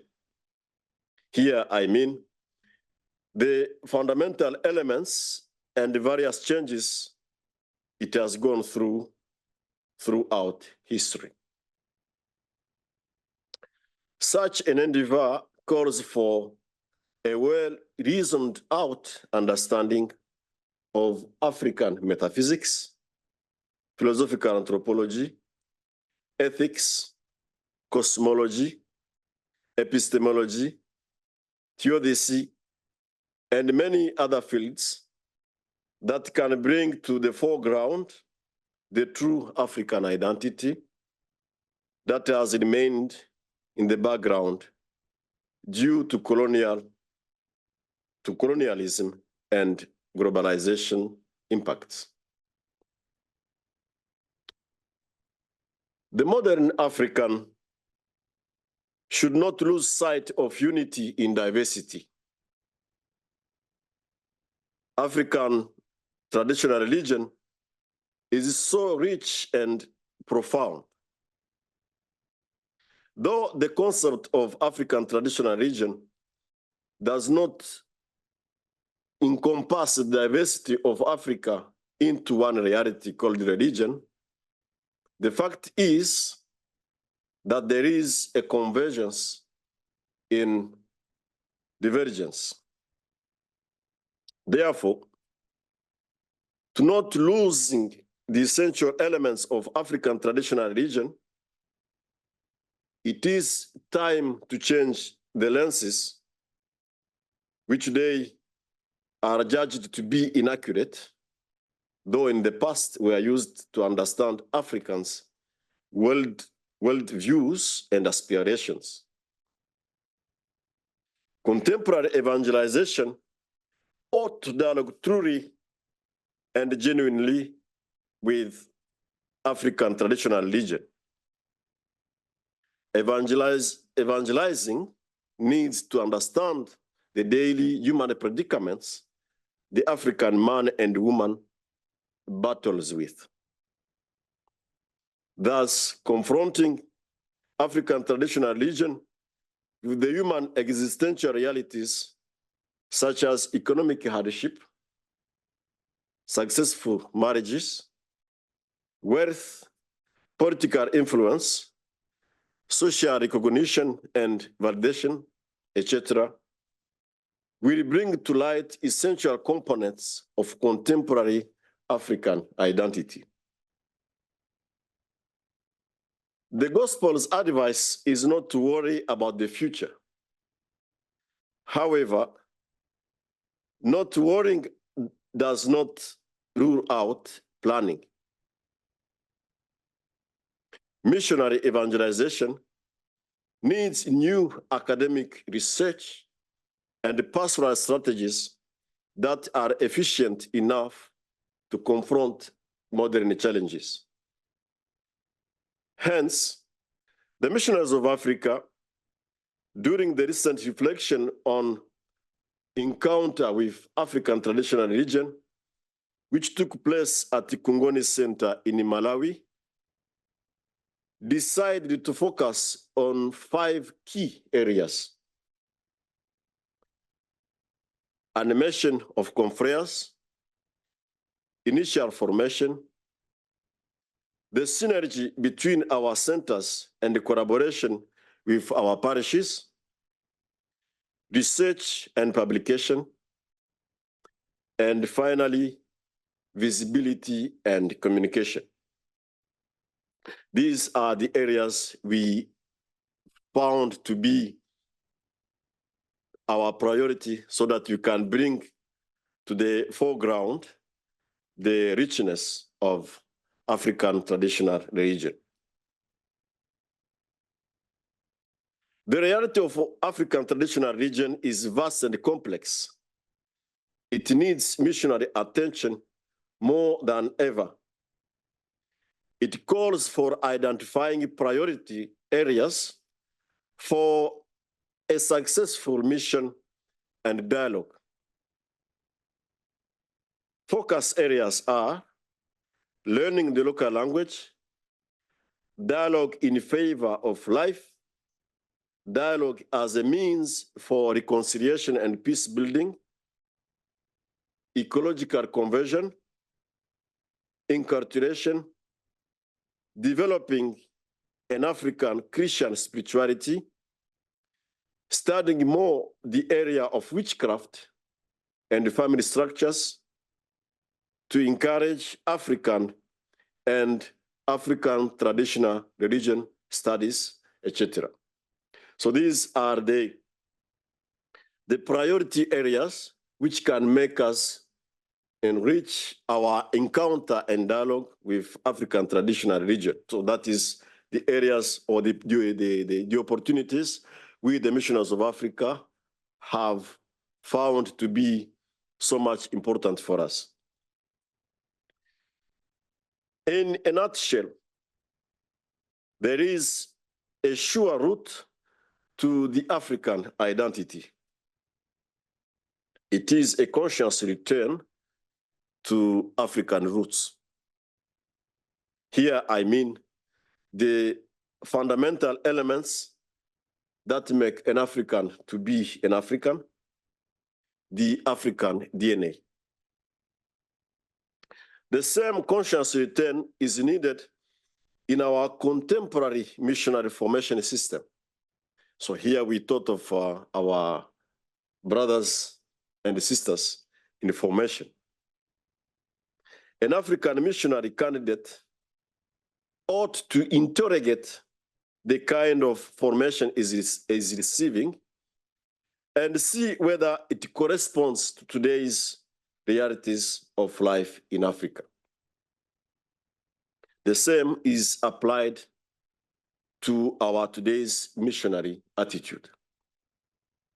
There is a need to query current missionary and pastoral priorities to overcome the perennial dichotomy between academia and apostolate. This assertion, I got it from our brother Serge Moussa Traoré, who is at SOAS in London. Because in one of the comments he made, he said that the Missionaries of Africa is like we are suffering from a dichotomy between academia and pastoral. So he's for the view that we should marry these together to enrich our missionary activities. So that kind of to overcome the perennial dichotomy between academia and apostolate, and also to increase visibility and accurate communication. So thank you for your attention. I will wait for some questions or clarifications if we still have time. Thanks.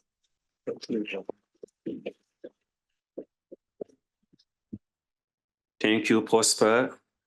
You were asking how to summarize 1 week meeting, 1 week intensive meeting in a talk of 15 minutes. But you did it so well. You did it well because I was in that meeting and I know how dense it was. Thank you so much for being so concise and so enriching. So now we are at the time of questions now, or clarification, contributions. We can take either from those who are following online or either from this chapter hall. We have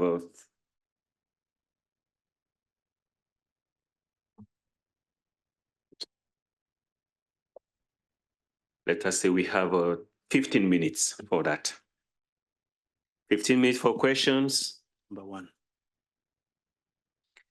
You can please write your questions in the chat, or if you are in the chapter hall, you can take the microphone so that people can hear from you. So I see the microphone of someone there. After I was first. Okay, I will put my radar on everywhere now. After we take from Ghislain and then from John. Okay. There are 3 questions from the chapter hall. Please, you may ask. Go ahead. Right. Thank you for the beautiful presentations and the very encouraging ideas. I just want to ask, you are the experts on this, with attention on African traditional religion and Christianity in dialogue. From the presentations we had earlier, especially the one of Ruth, she mentioned that African traditional religions, the one in the context in Malawi, was once considered a rural phenomenon, but now it's getting expansion even into the cities. And I think there are similar experiences in other parts of Africa. And in your dialogue approach, you seem to be appreciating these African traditional religions taking their place among the orchestra of world religions, to paraphrase your words. So what do you see in light of what used to be considered a few years ago, Africa as the future of Christianity, Africa as a long for a humanity that is losing values of faith and hope in the sense of gospel Christian values? So how do you relate this? Is Christianity still having really a future in Africa with this rise of African religious consciousness and promotion? Thank you. We try to take another question so that when maybe they can be answered together. Merci beaucoup pour, maybe I should talk in English. Thank you very much for the both exposés, which have followed very well. I would like to ask one thing, which almost the same. During the council, going back into history, when the discussion were deadlocked on the issue of Nostra Aetate, the adoption of Lumen Gentium 16 helped to unlock the discussions. And Lumen Gentium 16 speaks of exactly what we've been saying, except one thing which you did not say. The last part ends with the call to preach the good news to all this. And unfortunately, or fortunately, I don't know, that's my question. Since after the council, all the commentary about interreligious dialogue seem to forget that last part of Lumen Gentium 16. Is there any reason for that? Because even in your expose, it did not come out clearly. Is there any reason? And yet, the synod of the bishops, the first after the council, 20 years after the council, they said that in order to interpret very well the document of the council, we should take into consideration first their constitutions. Lumen Gentium is one of them.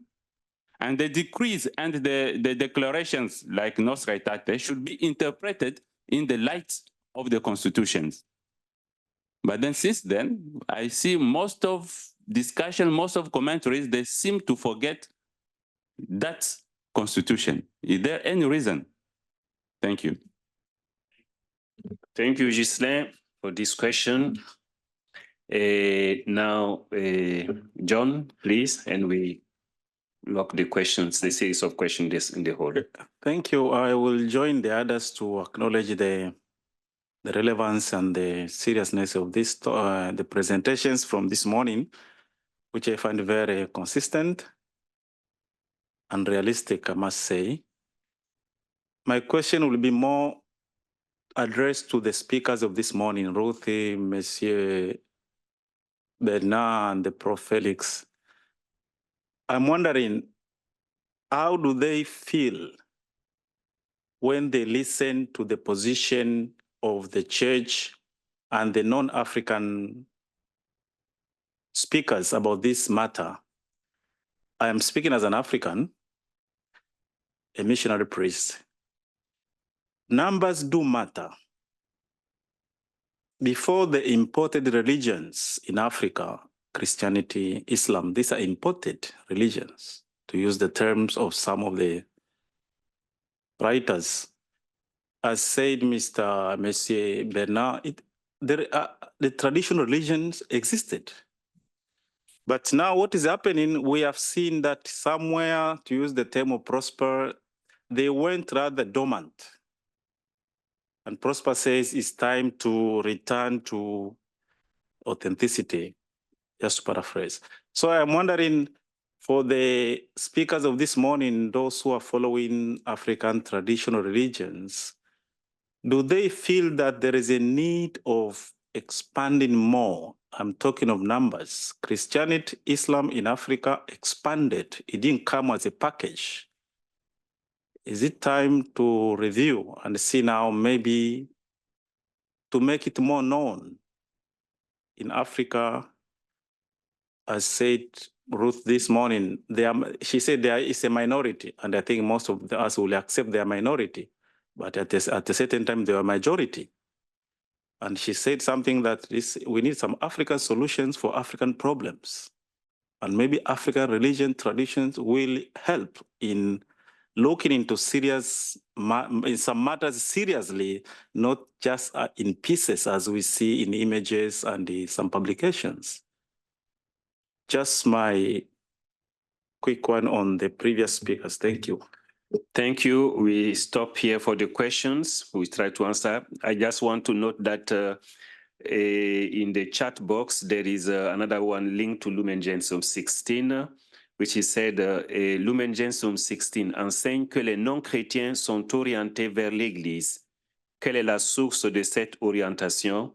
Serait-elle humaine ou l'expression de l'Esprit Saint dans le cœur de chaque personne?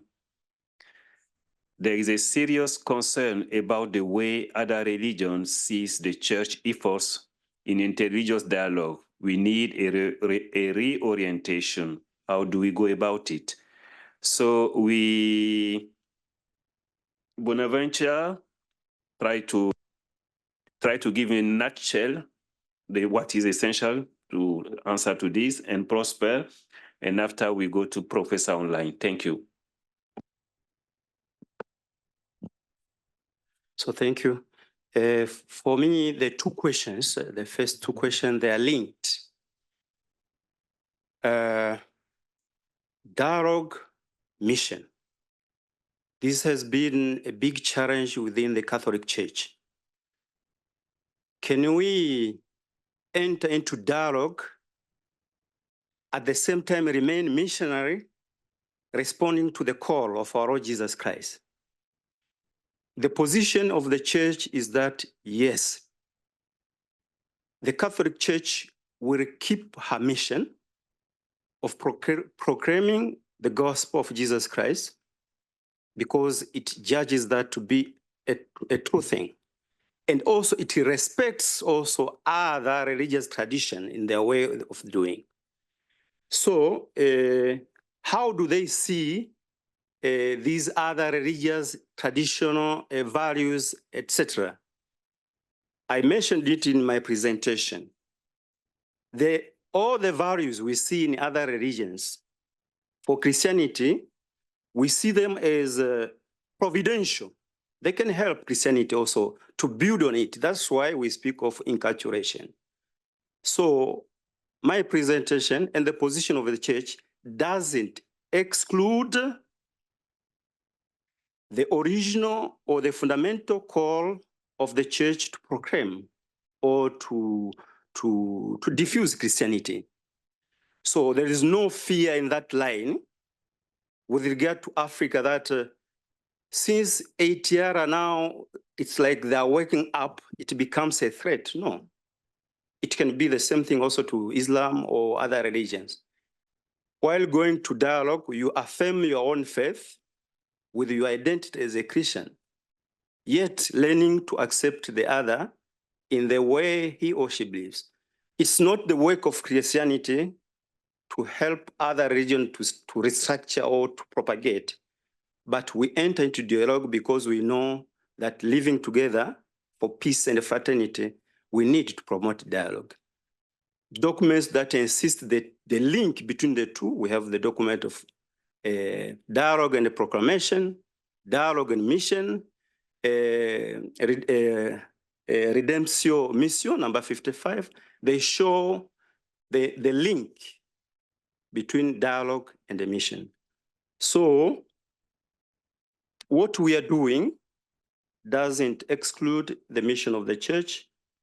On the contrary, it is a area work, because 60 years later, we feel that we are not doing enough with regard to opening ourselves to the other. That's why we are coming back on it. I don't know if the two... Thank you, Bonaventure, which was... I see... Okay, surely there will be, we can discuss over and over, but I think the important thing has been said. Yeah. A dialogue does not exclude proclamation. As I said at the beginning, in the name of the gospel that we are proclaiming, because of that same gospel, we are obliged to dialogue on the principle of the gospel. So, Prosper, you want to add something, maybe? Just briefly. Our brother asked if Christianity still has a place in Africa. I would say yes. But for me, my prayer is that the Christianity which should develop now or should be received in Africa should allow the African to be African. That is what I would say. I know it is a long process, but that is my prayer. Every day meditation, I remember that the gospel I receive adds value to who I am as an African. Thank you. Thank you very much, Prosper. Christianity has still got a lot of chance in front of him in Africa. There's no doubt about it. Professor online, Felix, please, now they can unmute the micro of Professor, and I think he want to take the last question of John. And maybe if Madam Mrs. Ruth also want to add something. Thank you, please. Go ahead. Thank you, Father. I really want to appreciate Father Bonaventure for the brilliant presentation. He really speaks the mind of intellectuals and theologians and specialists on African traditional religion in this dialogue with other religions, because what matters is that Christianity, Islam, and other religions should permit Africans to be Africans, even when they adhere to such religions too, and that their own African spirituality should no longer be demonized so that they don't feel less human.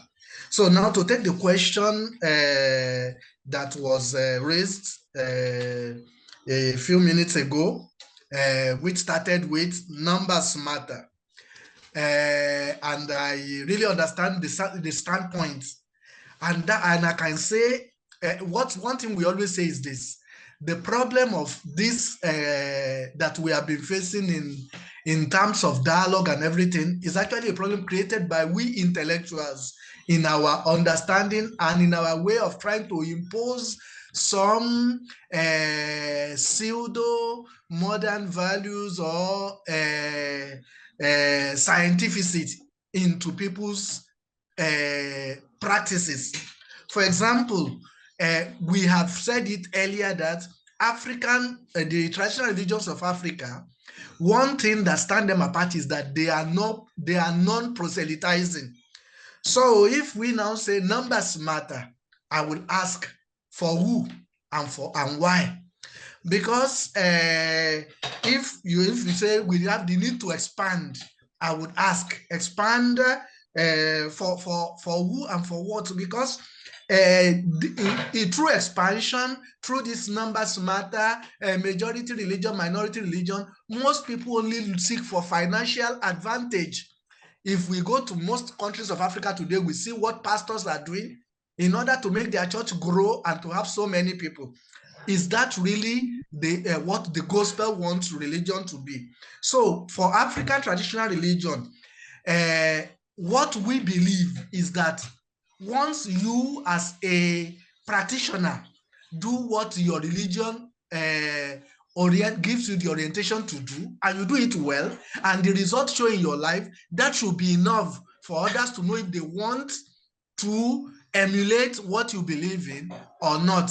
So we don't need to go out and build big churches, big this and that to bring many more people. So that's because I believe one of the things that work for African traditional religion, as far as we know, is that the principle of no proselytism breeds the principle of no imposition of your values, of your beliefs, and that means no violence.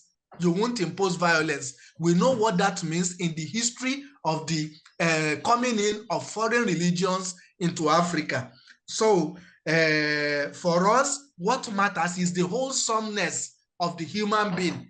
It doesn't matter what you profess, but that you want to be wholesome. So if you think my Ifa can help you to regain the harmony that you lost, maybe to disease or something, then you come, I consult for you, you do the etutu, and everything is okay. You don't need to become an Ifa priest or be initiated to Ifa because of that. So that is the position of African traditional religion. And just as a last word, I must sound this warning that this malaise about growth, about development, is actually something that globalization and westernization has imposed, that, okay, everything has to be measured by some parameters. Are you growing? Are you developing? It is high time we looked at it from another parameter. And these are the epistemologies that we can gain from African traditional practices. Thank you very much. Thank you for the deep reflection. You see, even those in the hall are clapping, even though you are not here. I just conveyed that to you, that they are clapping for you. Yeah. Thank you very much. I appreciate that. Thank you. Thank you. So,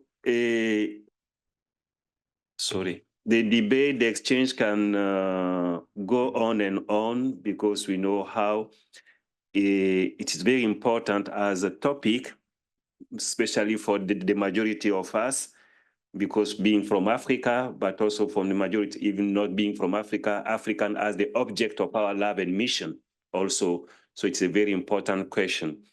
Now, I will invite you, although there are a lot of questions that can come in, but I will invite us to try to look towards the conclusion. I will invite now all our guest speakers. Sorry, before that, I will invite the guest speakers, yes, to say one word We'll start with Father Joseph, who has been asking since long time to say something. Father Joseph from Nigeria. And after we go to Chief Aji Bodun from Benin, in Benin. And after we go to Mrs. Ruth in Malawi. And before we give a word to our Superior General to speak, because I've been listening also, you speak and conclude for us. Thank you. Okay, so we start with Father Joseph. Can you activate the microphone of Father Joseph, please? Okay. Thank you. Can you hear me now? Can you hear me? Can you hear me, please? Yes, Father, we can hear you properly. Okay. Yeah, thank you very much, Father, for the Missionaries of Africa for this wonderful work. I just want to say a few words because the Missionaries of Africa evangelized my diocese, and by the grace of God, I have been privileged to work in some of the parishes where the Missionaries of Africa worked. My fear, there are two fears I have in this. The first one, like I said in the question, what exactly are we trying to promote? One of our brothers, one of the conference said the other time that, are we forgetting Lumen Gentium number 16? To the glory of God, I have been deeply rooted in interreligious dialogue for the past 15 years around Nigeria and some African countries. But I see a renewed growth from our youth to identify with Christianity, with ATR. In particular, I was sometimes in 2022, I was in Gambia for a program. And I met some young youth. They are supposed to be Muslims. They are not Muslims. They are supposed to be Christians. They are not Christians. And they tell you one of the reasons why they want to go back to ATR. One of their reasons is that Christianity and Islam failed them. But for them in ATR, they get justice. They can get whatever they want to get, irrespective of what happens. And that is one. And that is why I keep asking myself, the essence of our coming together, what is it doing? Are we really proclaiming the gospel as the church asked us to do? And also in connection with what Dr. Felix Omidere said, that is thanking the church for giving such a platform like this. So when we give this platform like this, what comes after that? Is it that we are now saying that, yes, we are the same in quote? Are we the same in quote? So we become conscious of all this. And that is why I keep saying that. And also even the ATR itself. Personally, I come from a particular family. We have a Gugu in my family. We have a Gugu, we have Oro. It was from this, to God be the glory, I became a priest. So we cannot deny the fact that there are evil forces. In the presentation of Dr. Kehinde Abimbola that I gave, he was mentioning some orishas that are not too good. We cannot deny the fact of evil in African religion. And we cannot deny the issue of the truth of goodness as well. So I feel that we have to come to terms with the realities. Thank you very much. Thank you, Father. Thank you.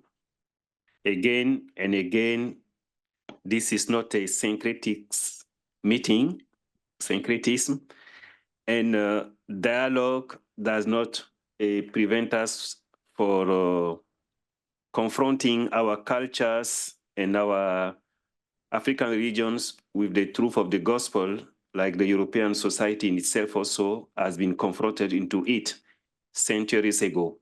We should not forget that. And but at the same time also, we need a lot of respect when we approach other religions as the Catholic Church is teaching us. One word that has not been used, which is very paramount in missionary work, is enculturation. But I know also that can open a door to a lot of debates. We thank you, Father, for your input, which also remind us all these important things. And I go now to Chief Aji Bodun. On va chez nous au Bénin. In parole, un mot de fin pour donner une dernière parole à notre assemblée. Oui, merci beaucoup. Ce que je vais dire, c'est vous remercier pour tout ce que vous faites, pour qu'il y ait de l'harmonie entre le peuple, entre les églises et autres religions. Je vous remercie infiniment. Avec nous, il va falloir toujours sensibiliser la jeunesse pour qu'ils puissent savoir qu'il y a deux choses. La culture de la famille est différente des orishas et des vaudous, puisqu'il y a des traditions, des rites de la naissance, des rites aussi de la mort, après la vie. Donc ça, c'est tout à fait différent du vaudou et des orishas. Mais s'ils mélangent de tout ensemble, ils disent, je suis chrétien, je ne dois pas faire ces choses. Alors que chaque personne, quand il quitte ce monde, il doit se retrouver avec ses ancêtres. Voilà ce que je dois dire. Et aussi, de savoir que le Fa, c'est à part, les orishas, c'est à part, et puis les autres divinités sont à part, comme tel qu'on appelle le fétiche. Fétiche à part, fétiche n'est pas vaudou, c'est à part. Donc, je ne ferai que vous remercier et remercier toutes sortes de participants de près et de loin qui sont ici et de continuer par nous enrichir de jour en jour et de temps en temps avec ces gens de forum. Je vous remercie.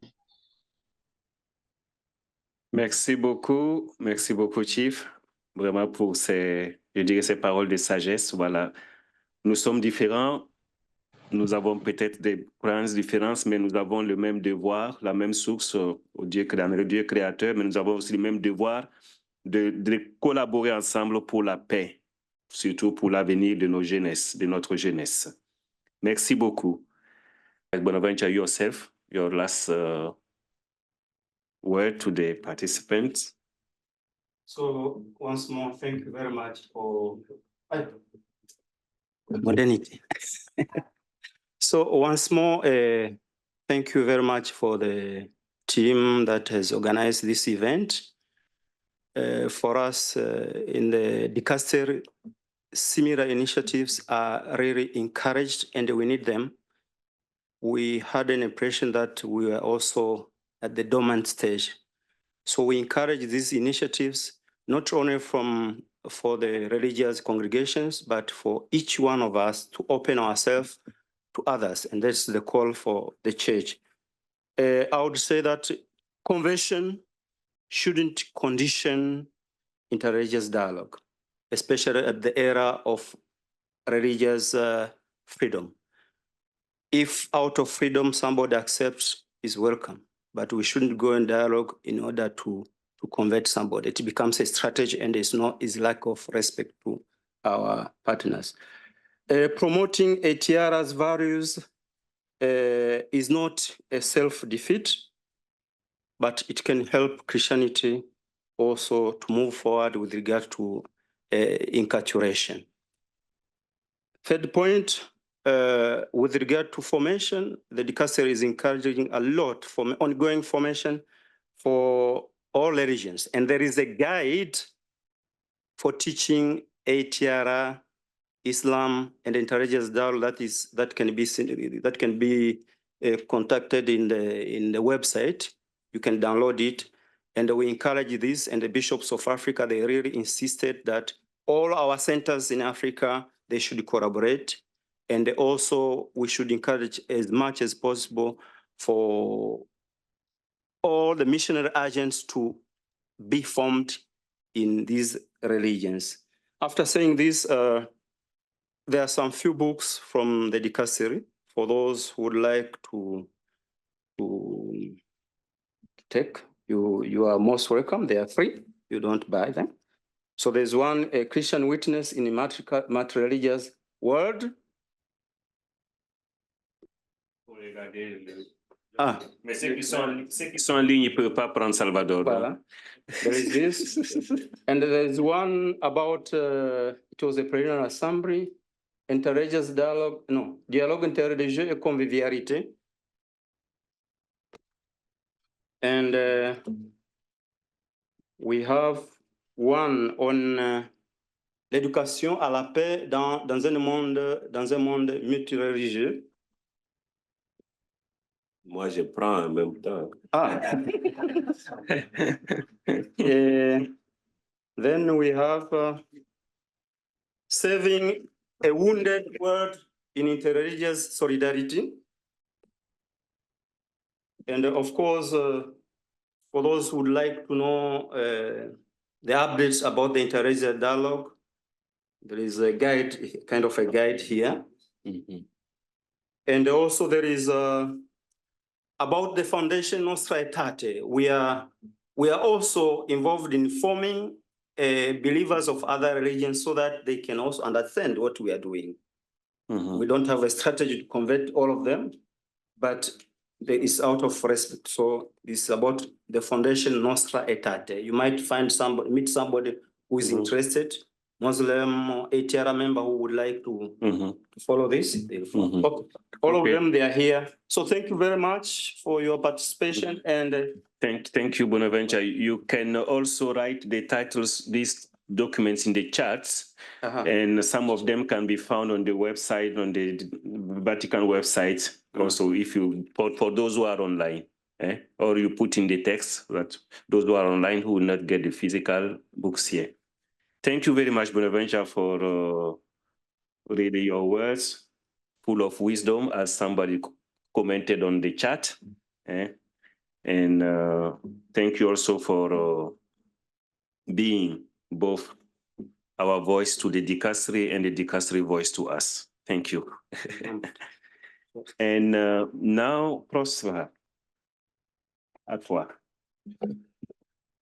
So it's just to thank everybody for having participated in this session, and also just to invite our young brothers and sisters, especially from Africa, to take this matter seriously. Let us collaborate so that we can discover more the area of encounter and dialogue with African traditional religion. So I'm working in that area, but I need the collaborators, especially in the land of mission. That is why I'm addressing our young brothers and sisters who are in the mission. Please let us add this aspect to our apostolate. It is a serious matter which does not exclude evangelization. Instead, it is going to enrich our work of evangelizing. Thank you.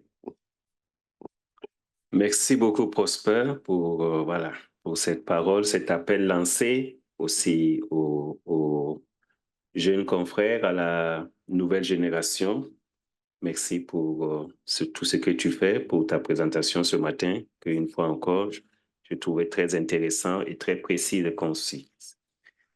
Et voilà, on va conclure. Je crois que je n'ai pas oublié quelque chose. Nous allons conclure maintenant. Et on est vraiment chanceux parce que Stan devrait être en Algérie. On dit à quelque chose, malheur est bon. Voilà, il devrait être en Algérie comme il est là. Voilà, il a pu être avec nous pendant tout le temps. Et donc, je lui laisse la parole pour conclure et aussi pour mettre fin à cette demi-journée de séminaire que nous avons eue ensemble.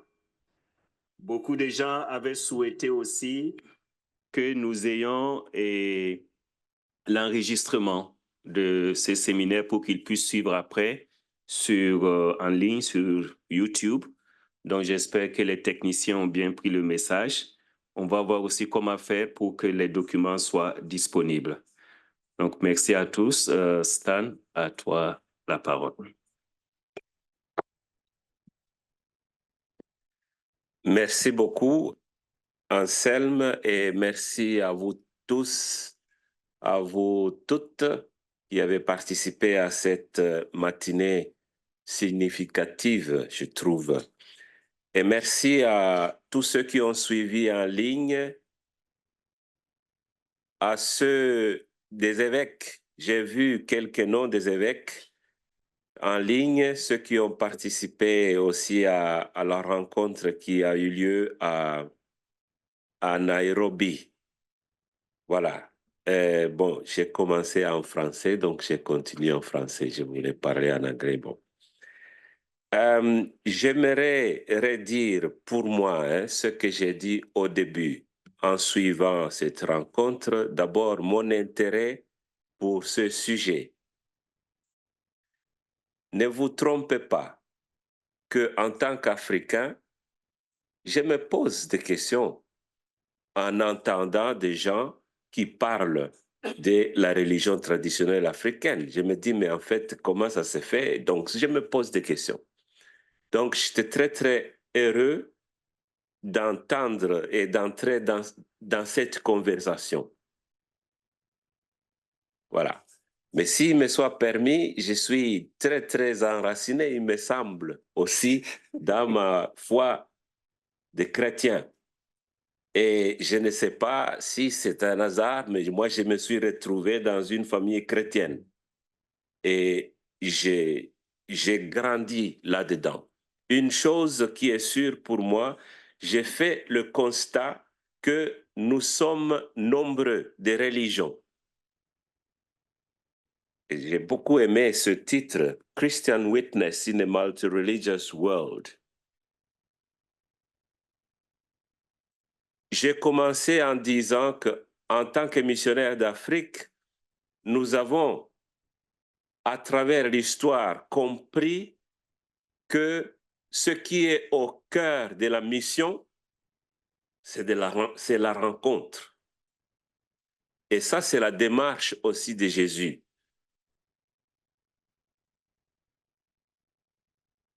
Au cœur de la mission, c'est la rencontre. Nous partons ailleurs. Bon, je n'ai pas pu être en Algérie, mais notre pays où nous sommes, disons, où nous sommes nés, la rencontre suppose le dialogue et la conversation et un cœur ouvert aussi pour pouvoir entendre l'autre.